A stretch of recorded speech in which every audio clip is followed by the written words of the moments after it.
Jade Bottrell, and I'm proud to be the Labour MP for Ossett and Denby Dale in West Yorkshire.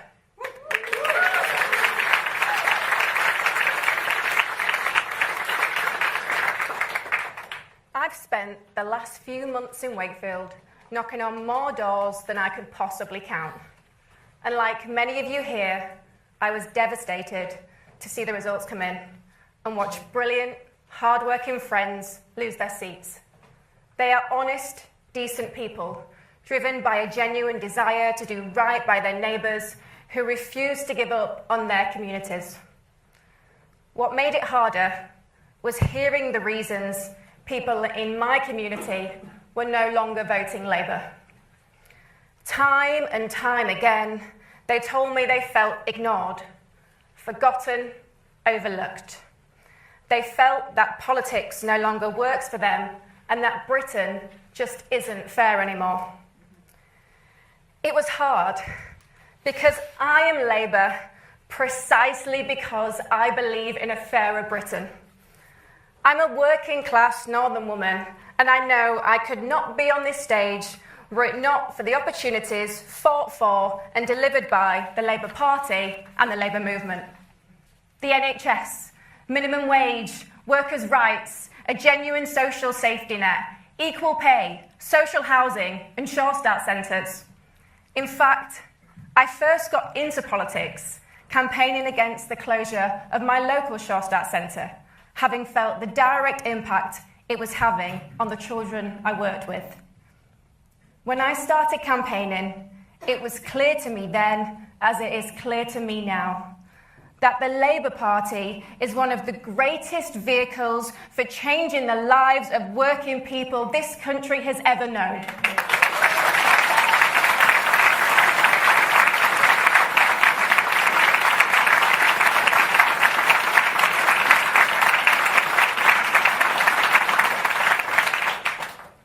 But yet, on the doorstep, people no longer believed it. Too many places and communities are feeling left behind, feeling as if the state cares more about those trying to take from our country than those trying to contribute to it, that it doesn't care about them. We've got to address that. We must deliver for the left behind towns and cities that have seen industry leave and the institutions that formed their identity go with it. We have the opportunity and the ability to draw a line under this story of decline and division and restore hope and prosperity. And this government has already done so much to set this work in motion. But this can only happen with a Labour Party, governing with Labour values. That's why I'm pleased to introduce the man who delivered the first Labour government in a generation and has fought all his life for justice and fairness, the Prime Minister and the leader of our party, Keir Starmer.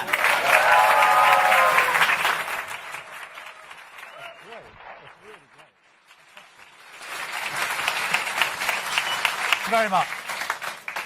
Thank you very much, and thank you, Jade. They were such powerful words. Thank you for that introduction. The election results last week were tough, very tough. We lost some brilliant Labour representatives. That hurts, and it should hurt. I get it. I feel it. And I take responsibility. But it's not just about taking responsibility for the results. It's about taking responsibility to explain how, as a political and electoral force, we will be better and do better in the months and years ahead. Because we are not just facing dangerous times, but dangerous opponents, very dangerous opponents.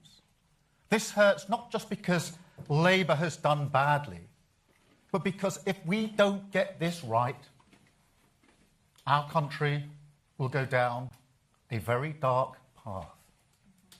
So just as I take responsibility for the results, I also take responsibility for delivering the change that we promised, for a stronger and fairer Britain that we must build. I take responsibility for navigating us through a world that is more dangerous than at any time in my life.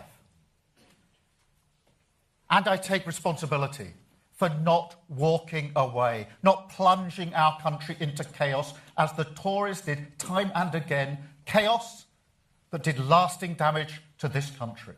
A Labour government would never be forgiven for inflicting that on our country again.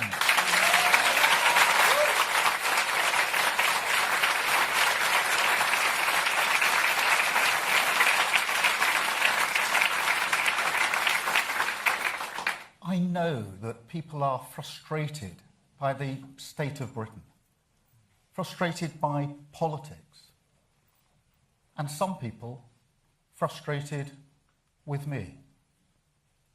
I know I have my doubters, and I know I need to prove them wrong, and I will. So let me start on a personal note. Like every Prime Minister, I've learned a lot in the first 2 years in the job. In terms of the policy challenges that our country faces, incremental change won't cut it. On growth, defence, Europe, energy, we need a bigger response than we anticipated in 2024. Because these are not ordinary times. And this is a political challenge just as much as it's a policy challenge. Delivery is, of course, essential, but it's not sufficient on its own to address the frustration that voters feel. We're battling reform and the Greens, but at a deeper level, we're battling the despair on which they prey, despair that they exploit and amplify. And so analysis matters, but argument matters more. Evidence matters, but so too does emotion. Stories beat spreadsheets. People need hope. So we will face up to the big challenges, and we will make the big arguments, the Labour case, that only Labour values and Labour policies can ensure our country not only weathers these storms, but emerges stronger and fairer. And the Labour case, that neither Nigel Farage nor Zach Polansky offers our country the serious progressive leadership that these times demand.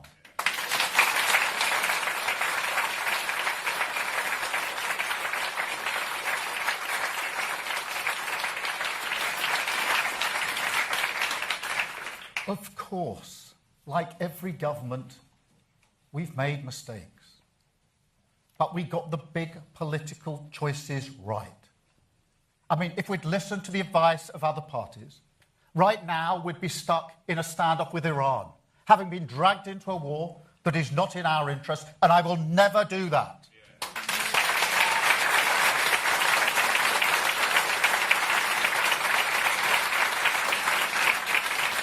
We have invested in our public services, in people, in the pride of Britain's communities. Difficult decisions funded that. But now, NHS waiting lists are coming down. Child poverty is coming down. Immigration is coming down. And we are rebuilding from the ground up. They were the right calls. And most of all, we stabilised the economy. The fundamentals are sound.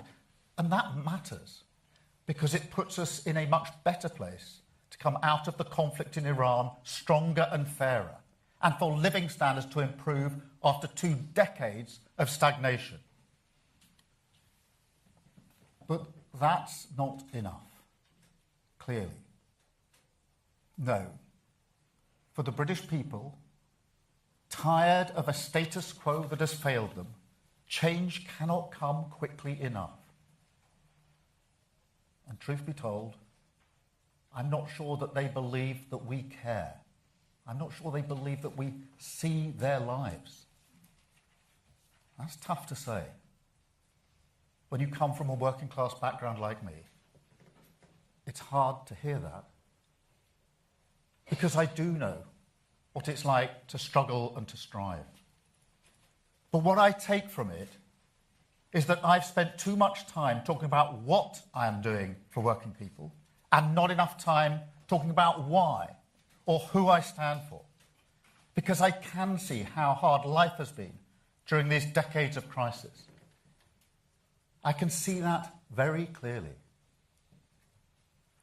My late brother Nick spent all his adult life going from one job to the next. The status quo did not work for him. My sister is a carer, working long hours on low pay, year after year after year. She didn't even get sick pay in the pandemic. The status quo did not work for her. For too long, we've ignored people like that. And there are millions of people in that boat, millions of people who don't get the dignity, the respect, the chance that they deserve to go as far as their talent and effort should take them. Millions of people held back because the status quo in this country does not work for them. I am fighting for them. We are fighting for them. I am their Prime Minister and this is their government.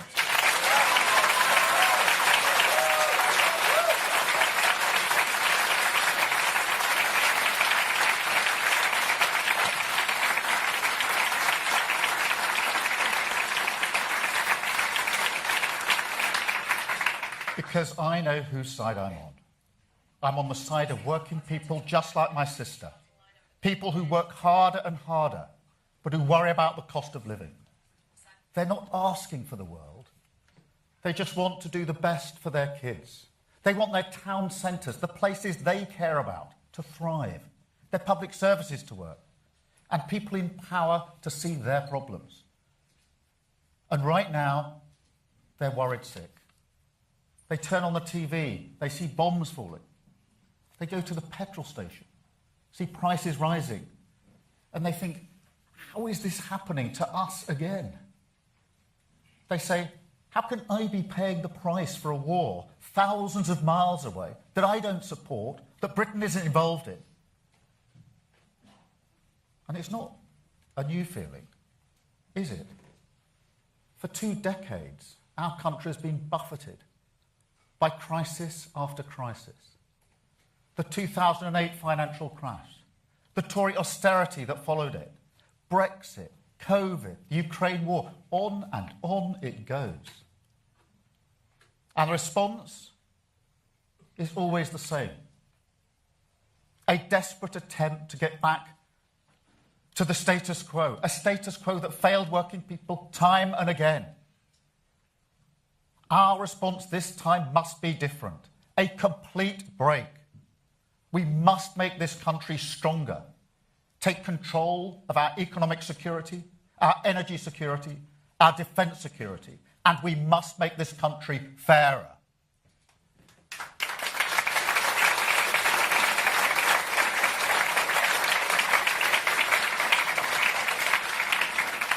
Strength through fairness. That is my compass in this world.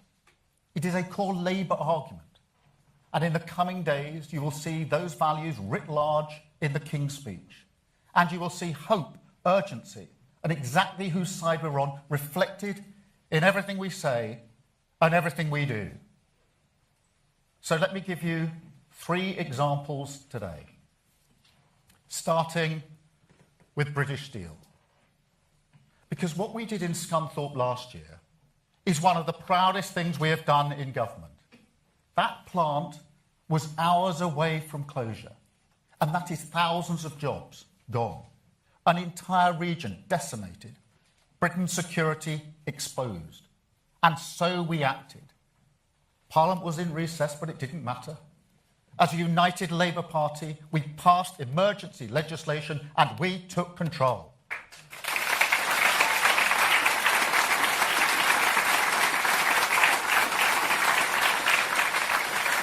And we must bring that same urgency to everything now. Starting, appropriately enough, with Scunthorpe. Because steel is the ultimate sovereign capability. Strong nations in a world like this need to make steel. That's why we're backing steel in Port Talbot and across the UK. But in Scunthorpe, we've been negotiating with the current owner, and a commercial sale has not been possible. And now a public interest test could be met. So I can announce that legislation will be brought forward this week to give the government powers, subject to that public interest test, to take full national ownership of British Steel.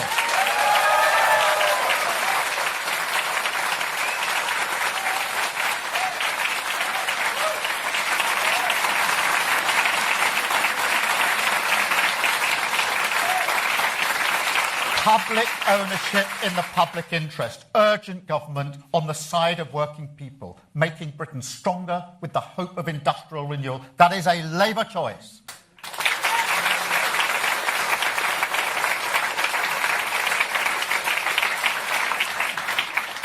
Second example, Europe.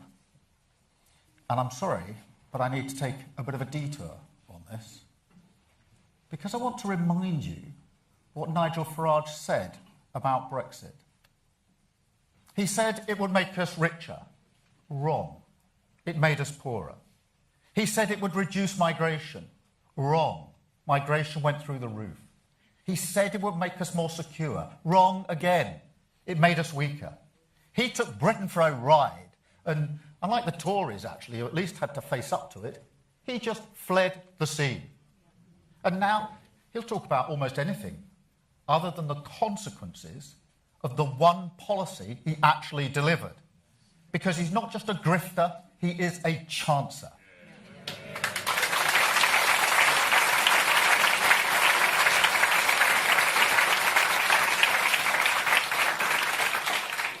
And so at the next EU summit, I will set a new direction for Britain. The last government was defined by breaking our relationship with Europe. This Labour government will be defined by rebuilding our relationship with Europe, by putting Britain at the heart of Europe, so that we are stronger on the economy, stronger on trade, stronger on defence, you name it. Because standing shoulder to shoulder with the countries that most share our interests, our values, and our enemies, that is the right choice for Britain. That is the Labour choice.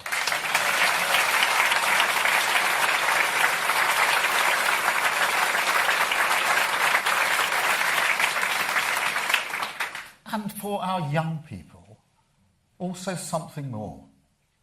Because Brexit snatched away their ability to work, to study, and to live easily in Europe. That's why I'm proud we restored the Erasmus scheme. But I want to go further. I want to make a better offer for our young people. Restore that hope, that freedom, that sense of possibility. And so I want an ambitious youth experience scheme to be at the heart of our new arrangement with the EU, so that our young people can work and study and live in Europe, a symbol of a stronger relationship and a fairer future with our closest allies. That is the Labour choice.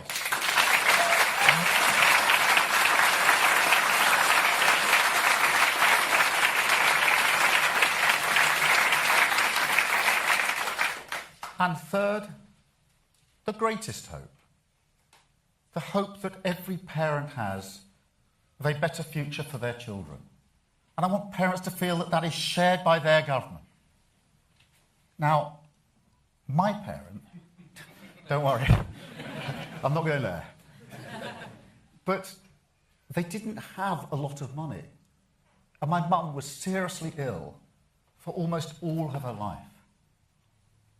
But when they were in their later years, reflecting on what gave their life meaning, I could see that, as well as their hope in us, their kids, what comforted them was the idea that they had contributed to a Britain that was getting better for young people, that kids now had a better opportunity than they did. And so I have always been driven by the idea that every child should go as far as their talent or effort takes them. It's a beautiful idea, shared widely across this country.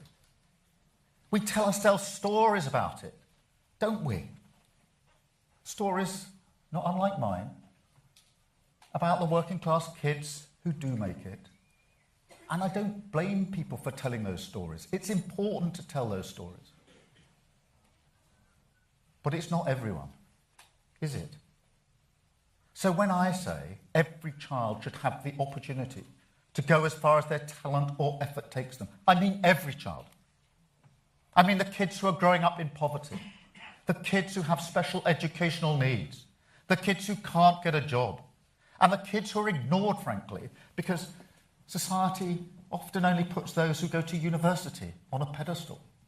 We don't really see anything else as success. And that is wrong, deeply wrong. So we will go much further on our investment in apprenticeships, in technical excellence colleges, in special educational needs. We will make sure that every young person struggling to find a job will get a guaranteed offer of a job, training or work placement. And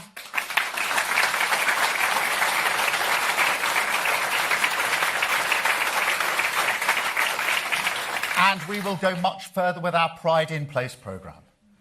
Back the millions of people who give their time and their effort to young people in their community. We will back them not just with money, but with power. And we will make sure that kids whose talent lies with their hands, kids who go to college, kids ignored by the status quo, because politicians' kids don't go there, they will finally get the respect that they deserve in a stronger, fairer Britain. That is the Labour choice.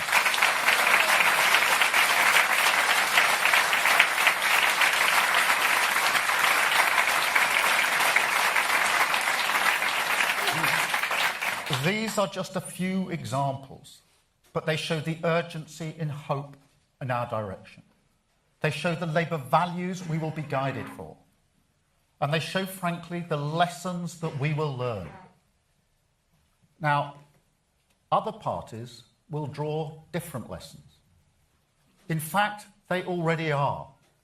They want more grievance politics, more division, more pointing at Britain's problems, looking not for solutions, but for someone to blame. Now, that's fine if it's me, if it's politicians, that's the job. But increasingly, it's not. It's other people in this country. And I don't think that's British. That is not the decency and respect that we are known for. But it's here. That politics is with us now. And you'll see it again on Saturday at a march designed to confront and intimidate this diversity and this diverse country. That is why this Labour government will block far-right agitators from travelling to Britain for that event. Because we will not allow people to come to the UK to threaten our communities and spread hate on our streets.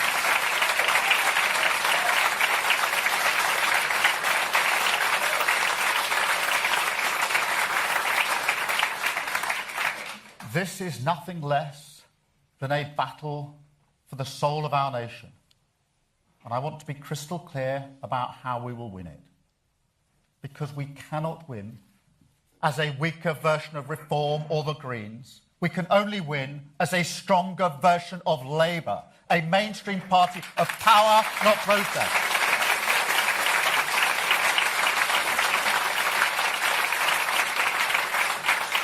And I also want to be really clear on this, because I will never stop fighting for the decent, respectful, diverse country that I love. I will never give up on the hope we can unlock in this country, the hope of renters for security in their home, of workers for fairness at work, of public services freed from austerity, the hope of European solidarity, of community pride, of the people who paint over the graffiti that is racist, a country taking control of its future, our spirit unchanged, our resolve unbroken, the hope of a country that can and will become a stronger, fairer Britain. That is the hope I'm fighting for. That is the hope we are fighting for. That is the Labour choice. Thank you very much. Thank you.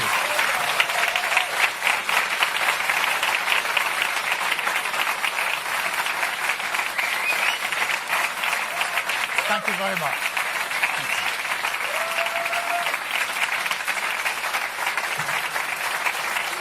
Thank you.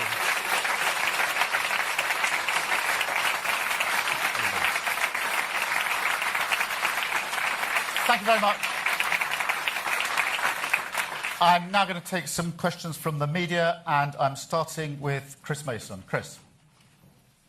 Thank you. Chris Mason, BBC News.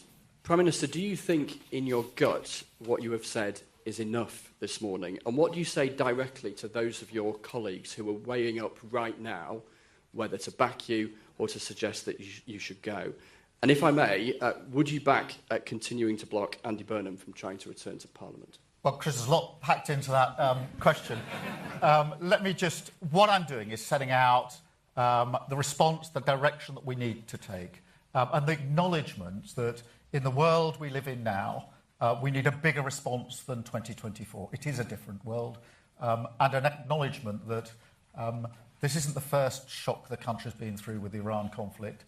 We've had plenty of those in the last 20 years, but every time the government of the day has tried to get back to a status quo that doesn't work.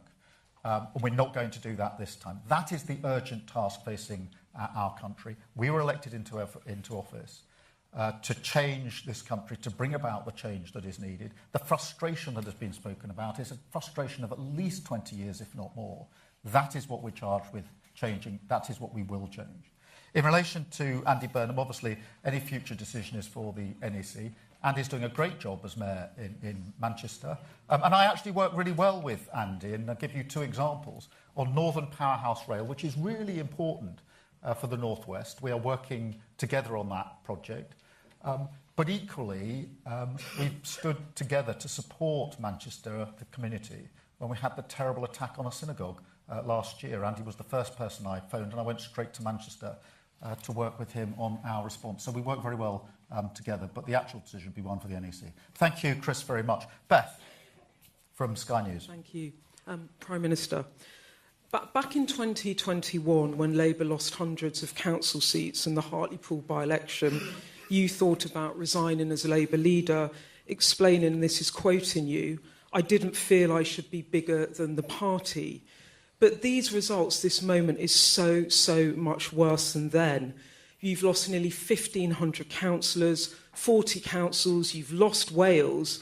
Haven't you, for one moment, thought you should step aside in the interests of the party and country? And if you haven't, why haven't you? Thank you. Well, thank you very much, Beth. I think what we witnessed with the last government was the chaos of constantly changing leaders. And it cost this country a huge amount. A huge amount.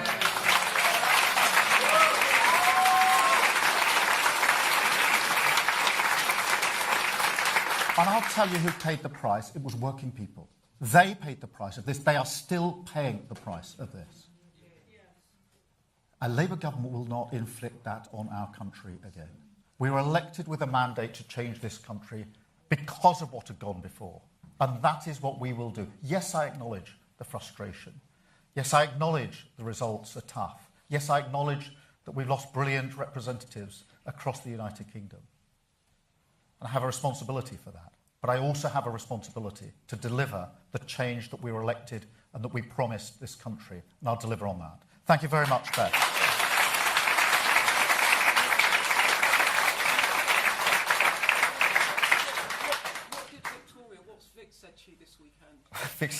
Vic is a rock, and we talk everything through together, as you know. Robert Peston from ITV. Prime Minister, these were arguably the worst election results for Labour in 100 years. And, I spent all weekend, as you'd expect, talking to your MPs and ministers. And, most of them said to me that they do think your time is up. So what would persuade you that you're not the best person for this job? And just on this issue of this is no longer the time for incremental change, when you were elected, we'd had 15 years of no growth. We'd had Putin's war that led to the worst energy spike in history. Many would say Brexit had failed. Why didn't you get it then? Well, Robert, look, I'm not going to shy away from the fact that I've got some doubters, including in my own party. And I'm not going to shy away from the fact that I have to prove them wrong, and I will. I had my doubters when I took on the Labour Party I had my doubters who said we couldn't change this party and make it capable of winning an election. And I proved them wrong. And when we did that, I had my doubters who said, you can't lead us to a general election victory after the loss in 2019. It was so bad. It's not possible. And I proved them wrong. And I'm going to prove them wrong again here.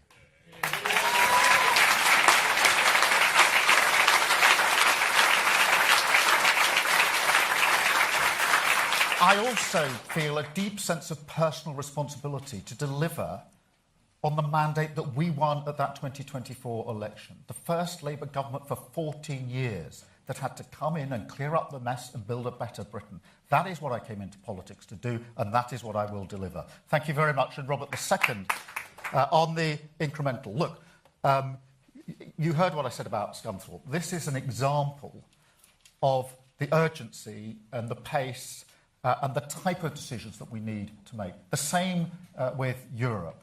A bigger response, a bigger argument that has been made before, because we're living in different times.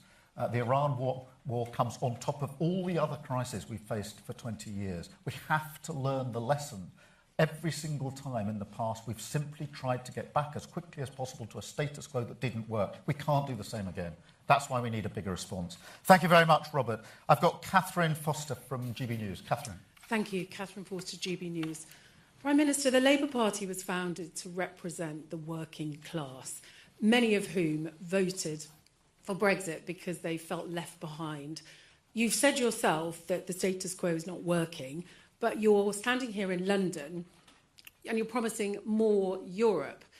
You lost so much of your core vote in the Red Wall, in Wales, in Scotland, because working class communities feel that the Labour Party has abandoned them and that you don't get it.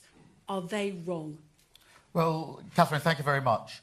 On Brexit, the reason I reminded everyone what Nigel Farage said is because that was the promise he put to the country. That we'd be stronger, we'd be richer, we'd have lots of money for the NHS, immigration would come down, and it all proved to be false.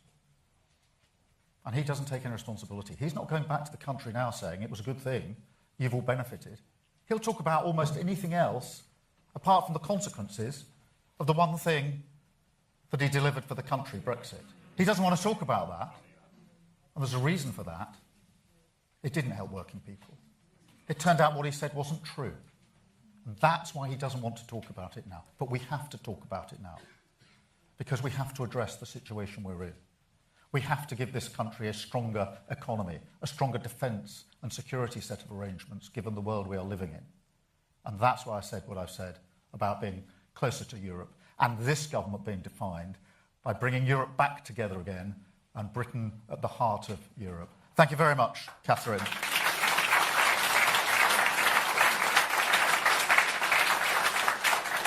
I've got Pippa from The Guardian. Pippa. Prime Minister, I've got a specific question for you and a wider one, if I may. The specific one is, if one of your MPs launches a contest, a leadership bid against you, will you fight it? And the wider one is, do you think that Britain is ungovernable? And if so, why? And who's to blame? The media, your MPs, the government, you? Thank you. Yes and no. No, I'm not going to walk away in relation to the first part of your question for the reasons I've set out. And no, I don't think Britain is ungovernable. On the contrary, one of the things that I draw great strength from is all the millions of people who care passionately about their place, their community, where they live, where they work. The millions of people who give hours and hours and hours of their time for their community, volunteering, helping others, running teams, you name it. That is a great strength of our country. I draw strength from the fact that we are a reasonable, tolerant, decent country, a live and let live country, a diverse country. That is the real Britain. That's not an ungovernable Britain. That is the Britain that I will fight for, particularly in light of the opponents we now have politically, different to the opponents that we had before. That is the real Britain. That is the Britain I love. That's the Britain I'll fight for. Thank you, Pippa. Jim Pickard from the FT. Jim. Jim Pickard, FT. Prime Minister, you say you don't want incremental change, and you say you want Britain to be at the heart of Europe. Are you ruling out, however, Labour manifesto at the next general election, including single market or custom union membership? Because without either of those things, our economy is very much not in the heart of Europe. Yeah, well, Jim, what I want to do is take a big leap forward with the EU-UK summit this year and take us closer, both on trade, the economy, defence and security. And that will then be a platform on which we can build as we go forward. And as we do that, I strongly believe we've got to turn our back on the arguments of the past, not open old grievances, but look forward together to how we make this country stronger, how we make this country fairer. And so that's the approach that I will take. I've got Audrey from The Times. Audrey. Good morning, Prime Minister. Aubrey Allegretti from The Times.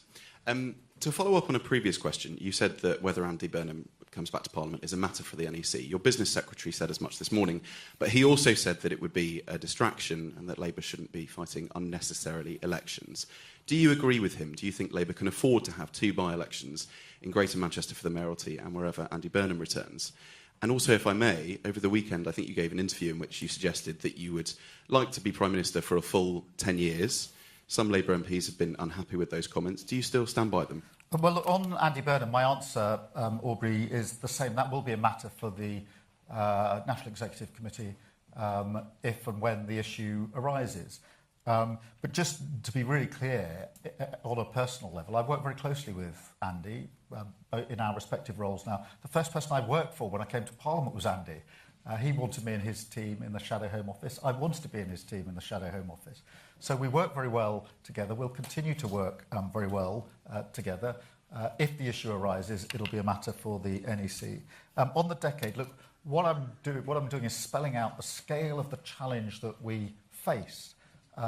It's the same argument I was making before the election, which is after the damage of the last government, it will take time to clear that damage up and to build the better, stronger country that we need. And that's the decade that I've been talking about. Look, do I recognise that we've got to turn this around? Yes, of course I do. Do I realise that we've got to respond to these elections in the way I've set out in the speech I gave a moment to? Yes, of course I do. And what I've done today is set out how I intend to address that task. Thank you very much, Aubrey. I've got Sophie from the Mirror. Hi, Sophie Huskisson from the Mirror. Thank you, Prime Minister. So do you agree with Angela Rayner that this could be your last chance to change course and save the Labour Party's future? And do you think the party should move more to the left to become, as you put it, a stronger version of Labour? And if I can just ask as well, since the losses in Wales and Scotland, have you spoken to Eluned Morgan and Anas Sarwar and what was said? Thank you. Let me take them in reverse order. I've spoken to both Eluned and Anas. I'm not going to go through the conversation, but I have spoken to them, as I've spoken to many of those brilliant representatives who didn't get elected this time, and to council leaders across the country. I've spent a good deal of the weekend having those calls, but those calls did include Eluned and Anas. In relation to the task of turning this around, look, I do understand the enormity of the task that we face. We inherited a terrible legacy from the last government. Economically, public services, the NHS on its knees. And what we found when we got into government was even worse than we feared. And one of the mistakes I think we made was we wanted to level with the country about how bad things were. But we didn't convince people enough in that early period of the change that we would bring about and why their lives would be better. And that's why we have to change that and inject much more hope and optimism into what we are saying. And so I think Angela and I agree. And I've spoken to Angela as well, by the way. So I know exactly what her thinking is in relation to this. Thank you very much. I've got Jack from The Sun. Thank you, Prime Minister. Jack from The Sun, just on that point, when you did speak to Angela Rayner, did she rule out ever launching a leadership challenge against you?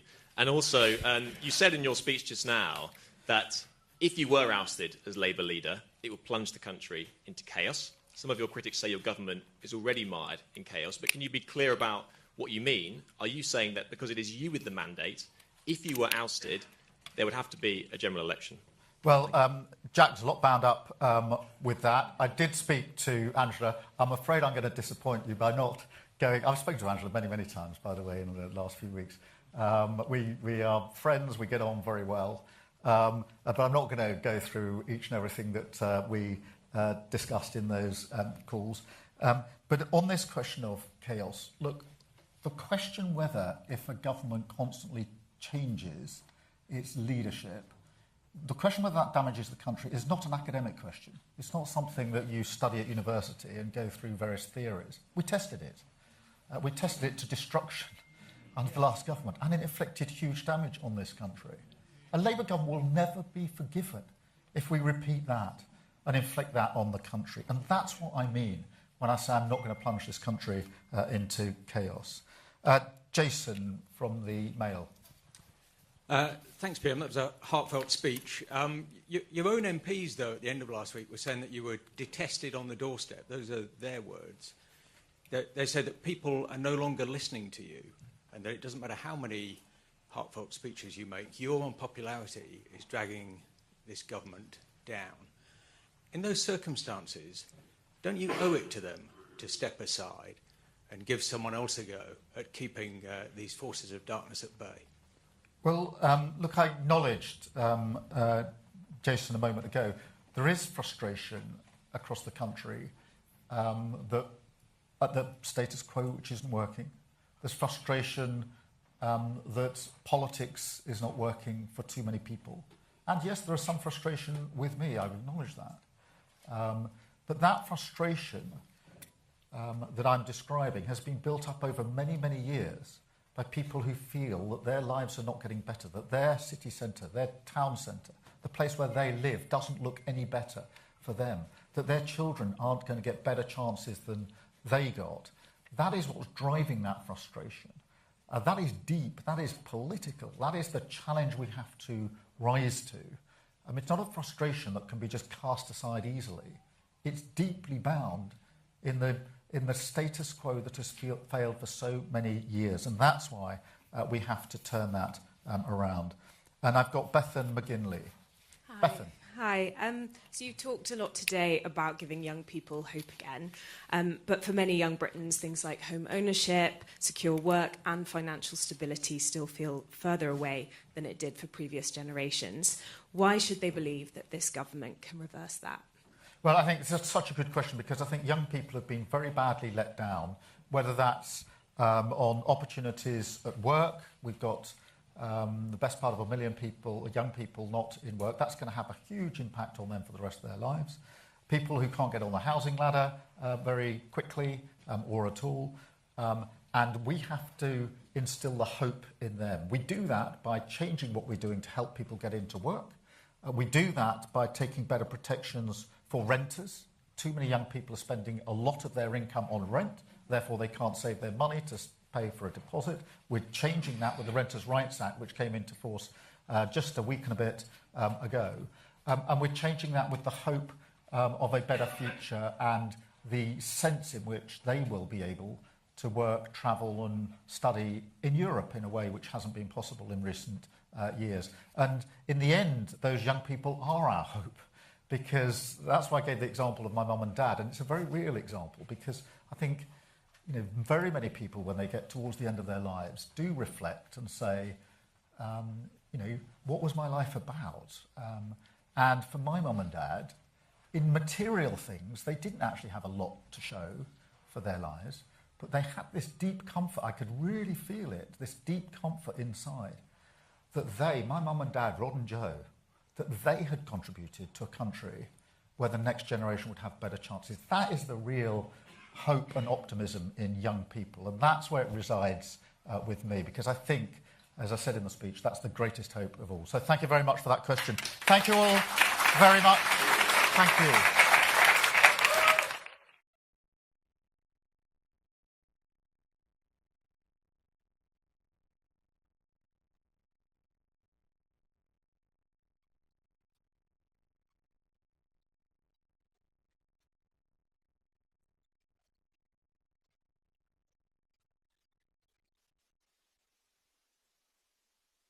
You like this video, then like, share and subscribe to Mirror Now.